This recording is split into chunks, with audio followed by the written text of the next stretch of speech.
Essential skills for effective communication. ये बहुत important question है, 4 मार्क का आएगा या एट द मोस्ट 5 मार्क का। एक एक करके हम देखेंगे, मैं कुछ एग्जाम्पल्स भी बताऊंगा तो आपको इजी पड़ेगा। नाउ लिसनिंग, पहली बात तो मैं आपको बोलता हूं, लिसनिंग बहुत बड़ा गुण है। आप प्राइम मिनिस्टर इंडिया के नरेंद्र मोदी हो या मुकेश अंबानी हो, ये लोग सब एक नंबर के लिसनर्स, वेरी गुड लिसनर्स ये लोग हैं। तो what do you mean by very good listeners, मैं आपको भी बताता हूँ, ठीक है। नाउ लिसनिंग जो रहते हैं, एक होता है एक्टिव लिसनिंग, आप सुन रहे हो सामने वाला क्या बोल रहा है, एक्टिव लिसनिंग, ठीक है। लेकिन पैसिव लिसनिंग में आदमी सुन रहा है, एक कान से सुन के दूसरे कान से जा रहा है। दिक्कत कहाँ पे होता है लिसनिंग में, you listen but you want to reply, मतलब इंसान सुनता है बट वो आगे सुनना नहीं चाहता, वो जवाब देना चाहता है। इसलिए कई बार because you want to reply, आप जो सुने हो जब तक, तब तक आपका रिप्लाई बन चुका है, उसके आगे आप शायद वो जो बोल रहा है आपका ध्यान ही नहीं रहेगा। जो भी बड़े मैनेजर्स रहे हैं, बड़े प्राइम मिनिस्टर्स रहे हैं वर्ल्ड के, वो लोग हमेशा लिसनिंग गुण में एक नंबर रहे हैं। क्योंकि उनको पता है एक अकेला आदमी के पास डेटा लिमिटेड है। जब वो 8-10 जन से सुनता है और 8-10 जन जब उसको बताते हैं, then he listens to all. Leader कौन है, बेस्ट लीडर कौन है, जो ABCD E F सबसे सुनेगा, सबसे सुनेगा, लेकिन फैसला अपना देगा। समझ में आ रहा है। और लीडरशिप में गलती कब होती है, आप दूसरे का सुनते ही नहीं हो। कुछ टीचर्स भी जवाबदार हैं, वो सुनते ही नहीं है स्टूडेंट्स का, खुद का ही चलाते हैं, और फिर आपका नाम खराब होता है स्कूल कॉलेज क्लास में। तो listening, if you check out, आगे बढ़ने का सबसे बड़ा गुण है। बोलने, जो जितना ज्यादा बोलते हैं वो लोग अपॉर्चुनिटी खो देते हैं एक्स्ट्रा नॉलेज पाने का जो सुन के मिलता है। बॉडी लैंग्वेज, एक रिसर्च बताता है कि आपका कम्युनिकेशन में 80% बॉडी लैंग्वेज प्रभाव डालता है। आप एक रिसर्च, जो फिल्म इंस्टीट्यूट है, वो लोग क्या करते हैं, जो वर्ल्ड के, वो लोग एक्टर्स लोग को ट्रेन करते हैं एक्टिंग के लिए। तो जब आपको पिच करना है, बोलना है, वो लोग ने पाया कि एडोल्फ हिटलर, इनफैक्ट वो काफी हेटेड भी है, जो जुल्म किए थे, बट उसके बोलने का शैली, बॉडी लैंग्वेज, ठीक है, और जेस्चर, बॉडी लैंग्वेज में आपका जेस्चर भी आएगा। आप हाथ में, अभी बता देता हूँ, ये देखो हाथ में आगे पीछे कर रहा हूँ ना, इसको जेस्चर बोलते हैं। फिर आई मूवमेंट, आपका फेस का स्टडी, जो जितना स्टडी रहेगा फेस, उतना वो मजबूत माना जाएगा, ठीक है। इमोशंस पे कंट्रोल, वॉइस का pitch, sequence, tone, hand gestures, eye contact, ये सब पार्ट करता है। और ऐसा बोला जाता है 80% आपका सक्सेस बॉडी लैंग्वेज से ही कम्युनिकेशन में। क्यों ऐसे होता है कि आप एक डॉक्टर के कैबिन में जाते हो तो आधे तो आप वैसे ही ठीक हो जाते हो, क्योंकि आप कंफर्टेबल हो डॉक्टर के साथ। आप देखो कि जब दो लोग बात कर रहे हैं, उनका बैठने का भी स्टाइल सेम है, खड़े हैं दोनों, दोनों का स्टाइल सेम है, इसका मतलब दोनों हार्मनी में, ट्यूनिंग में है, ठीक है ना। ये सब सिखाया जाता है फिल्म स्टार्स को या बड़े लोग को, वॉक कैसे करना है, कैसे बात करना है, कैसे पॉज लेना है। सबसे बेस्ट आपको बॉडी बॉडी लैंग्वेज मिलेगा मिलिट्री में। आपको वहां पे खाते समय भी पीठ स्ट्रेट रखना है, आपको वॉकिंग भी बराबर रखना है, आप खड़े भी है तो दोनों पैर में आप बैलेंस चाहिए। वहां पे आपको पूरा सिखा दिया जाता है बॉडी लैंग्वेज। इसलिए आप देखो, मिलिट्री वाला कभी आपको झुका हुआ नहीं मिलेगा, एकदम कड़क मिलेगा। बोलने में भी सॉफ्ट रहेगा वो, लेकिन उसके आवाज में तेज होगा, क्योंकि उन लोग को मजबूत बनाया जाता है। तुमको पता है मिलिट्री में जो लोग हैं उनको हर रोज उनका पीटी होता है सवेरे 6 बजे, 6 AM को 5 किलोमीटर की दौड़ लगानी पड़ती है। अच्छा, जो कश्मीर में नहीं है, नॉन बोलते हैं ना, बैक ऑफिस में है, उनको भी पीटी में जाना होता है। चलो कुछ दिन मिस भी कर दिया उन्होंने, लेकिन साल में हर एक को 5 किलोमीटर का दौड़ पूरा करना रहता है। नहीं किया तो आप भाग जाओ सिविलियन में, मिलिट्री में आपका कोई काम नहीं। पता है कायदा ये, 5 किलोमीटर आपको साल में, वो जो रहता है ना, जिस तारीख को आपको रन करते आना चाहिए, अब उसके लिए आपको प्रैक्टिस करना पड़ेगा ना। एक बार में आप कैसे रन करोगे? तो ये लोग बॉडी लैंग्वेज ऐसे डेवलप करते हैं जबरदस्त तरीके से उनको ट्रेन करके।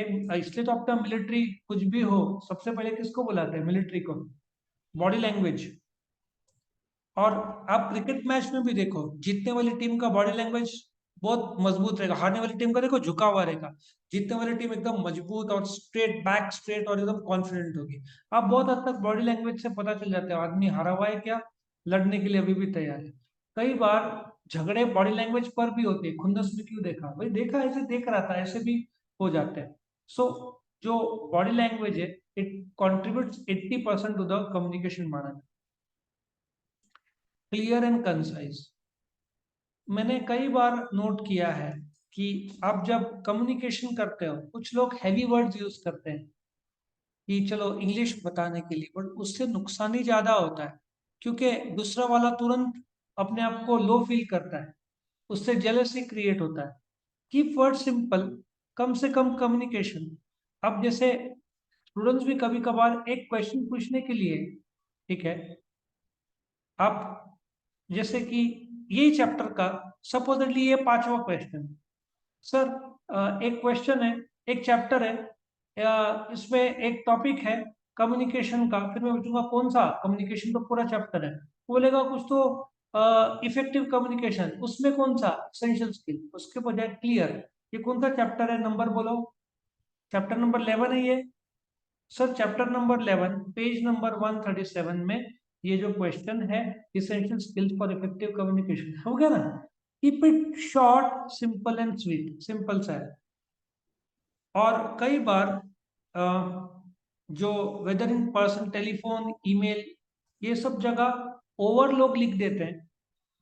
इसमें क्या होता है, लोग रीड भी नहीं करते। मुझे व्हाट्सएप बहुत बड़े मैसेज आए ना, तो मैं रीड भी, ईमेल भी बड़े आए तो मैं, मेरे को बहुत बोर होता है रीड करना। एक्सेसिव वर्ड्स के बजाय keep it short simple to the point. Writing communication, ठीक है ना। पर्सनेबल। एक बात है, एनी हैप्पी फेस, मैं आपको एक एग्जांपल देता हूँ। जो बोलते हैं ना, एक हैप्पी फेस, मैं यहाँ पे लिख के बताता हूँ। A happy face is always a pleasant face. मतलब एक आदमी खुश है, उससे face communication becomes easier. Do you agree? लोग डरते हैं किसी से, उसका चेहरा रिजिड है, तो आप डायरेक्टली बात नहीं कर पाओगे उससे। समझ में आ रहा है? Happy face is always a communicable type of person. Personable रहो, फ्रेंडली टोन। एक इसको धार्मिक तौर पर लेकर आओ, क्या लेकर आए थे, क्या लेकर जाना है, जो कुछ है इधर ही है, तो क्यों ना शांति से प्रेम से जी के जाए। पर्सनल टच आता है। और कई बार एक सॉफ्ट स्पोकन आदमी बाजी मार लेता है। लोग बहुत जबरदस्त नॉलेज बताते हैं और एक आदमी सिंपल सा सॉफ्ट तरीके से रह के बहुत चीजें अचीव कर लेता है कॉन्फिडेंटली। मेरे को कई बार स्टूडेंट बोलते हैं कि कॉन्फिडेंस कैसे लाए, उसका एक ही शब्द का आंसर है, क्या है, कोई बोल सकता है? Confidence always comes from knowledge, ठीक है। मेकिंग लैक ऑफ कॉन्फिडेंस में लोग आई कांटेक्ट नहीं कर पाते, इधर उधर देखते रहते लगातार, और डगमगाते हैं बात करते हुए, वीक बोलते हैं, वीक खड़े रहते हैं। बट वो टेम्पररी सिचुएशन है, और कई बार कॉन्फिडेंट आदमी डील खो देता है कम्युनिकेशन का। और लेकिन मैंने ऐसे भी देखा है, ओवर कॉन्फिडेंट लोग, yes sir, good morning sir, आपको लग्जरियस रूम बताता हूँ, पहले पूछो तो सही। जैसे इंक्वायरी कॉल्स आते हैं ना बैंक की तरफ से, गुड मॉर्निंग सर, हम आपको एक स्कीम, इतना मस्त कॉन्फिडेंटली बोलेगा, लेकिन एक गधापना क्या किया, पहले पूछो तो मुझे, मेरे पास टाइम है बात करने के लिए। सर आपके पास 1 मिनट है बात डिस्कस करने के लिए? नहीं, डायरेक्टली। सो कॉन्फिडेंट में और ओवर कॉन्फिडेंट में बहुत बारीक फर्क है। कभी कभार वो फासला कई बार क्रॉस हो जाता है और ओवर कॉन्फिडेंट एरोगेंट का रूप ले लेता है। एम्पैथी, एम्पैथी बहुत अच्छा वर्ड है। एम्पैथी मतलब आप दूसरे को समझ रहे हो, दूसरे की फीलिंग्स। फॉर एग्जाम्पल, अकाउंट्स के दो एग्जीक्यूटिव्स है, ए और बी। बी बीमार है, तो ए बोल रहा है कोई बात नहीं, तू चले जा, तू जा, मैं तेरा काम कर लूंगा। एम्पैथी, ये कुदरत ना एम्पैथी से चलता है।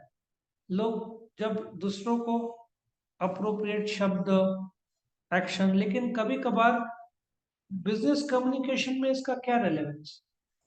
सामने वाले ने मुझे, तुम नोट करो, मुझे एक शब्द कई बार सुनने को मिलता है, मैं लिख के देता हूँ, उसको ये प्रोडक्ट चिपका दिया, सुना है कभी? ये मैंने एक जन को सुना था बोलते हुए, चिपका दिया उसको वो मोबाइल। और मैं सेलर को बोलता हूँ कि तूने कस्टमर के साथ धोखा किया। वो सपोजिटली कौन सा एमआई लेने आया था, और तूने उसको Xiaomi बेच दिया क्योंकि तेरे पास ये पुराना स्टॉक था। या वन प्लस लेना चाहता था, तूने उसको दूसरा प्लस बेच दिया। चिपका देना मतलब एक प्रकार का धोखा देना। मतलब मेरे को चाहिए था मेरा स्टॉक खत्म हो जाए, तो कस्टमर को जो चाहिए छोड़ के उसको मैंने मैनिपुलेट करके, डॉक्टर लोग कई बार करते हैं दवाई, या मेडिकल दुकान वाला, ये दवाई नहीं, ये लो, उसका स्टॉक पुराना रहता है, उसके पास नहीं था तो रिप्लेसमेंट दवाई देता है, जबकि लोग डरते हैं रिप्लेसमेंट दवाई यूज करने के लिए। सो एम्पैथी मतलब तुम सामने वाले को समझ के, कंसिडर करके उसको प्रोडक्ट बेच रहे हो। कम्युनिकेशन का सबसे important role, give and receive feedback. एक दो बार मैंने साफ सामने वाले को बोला कि सर आपका टोन थोड़ा सा रूड हो रहा है। कई बार जब सामने वाला किसी कारण पार्किंग हो या कहीं पे भी, सिंपल सी बात है, मैं तो एक ही बोलता हूँ, मैं तो आपसे ठीक से बात कर रहा हूँ, आप चिल्ला के क्यों बोल रहे हो, है ना? कितना सिंपल सोल्यूशन। तो झगड़े बहुत आसानी से क्लियर हो जाते हैं यदि आप शांति से जियो। आपको चिल्लाने की जरूरत ही नहीं, बहुत रेयरली होगा यदि आप सामने वाले को बोलो कि मैं समझ सकता हूँ आपकी नाराजगी, लेकिन मेरा पॉइंट आप एक बार सुन लोगे, उसके बाद आप फैसला लो। कितना शांति से आप फीडबैक ले रहे हो, आपके जो प्रॉब्लम्स है। कई बार यहाँ पे लोग फीडबैक नहीं, चिल्लाना शुरू कर देते हैं। इंडिया में जज बहुत जल्दी लोग कर देते हैं। फिल्म स्टार्स को बोलते हैं ना, ये फिल्म स्टार की फिल्म बॉयकॉट करो, अरे मेहनत की है उसने पिक्चर का। सुशांत सिंह राजपूत मेरे हिसाब से कोर्ट हैंडल कर ही रहा है ना, लेकिन उस सुशांत सिंह राजपूत के नाम पे बहुत सारे फिल्म्स बॉयकॉट कर रहे हैं लोग। बाकी फिल्म स्टार्स को जवाबदार ठहरा रहे हैं, लेकिन कोर्ट डिसाइड करेगा ना क्या सही है क्या गलत है। लोग ऐसे बॉयकॉट करते रहे तो मेहनत, सब फिल्म बॉम्ब होते जाएंगे। तो मेरे को ऐसा लगता है कि लेट द कोर्ट डिसाइड। लोग पार्किंग में आपस में झगड़े, शांति से बात में, हर जगह पे एग्रेशन बहुत देख रहा हूँ आज। लोग जल्दी गुस्सा हो जाते हैं, रोड रेज में जान चली जाती है लोगों की, झगड़े में, हीट ऑफ द मोमेंट में। थोड़ा शांति से बात करना, फीडबैक देना कि भाई ये मुझे गलत लगा, जस्ट संभाल लेना, हो गया मैटर सॉल्व, कितना आसान है। सो ये था essential skills for effective communication.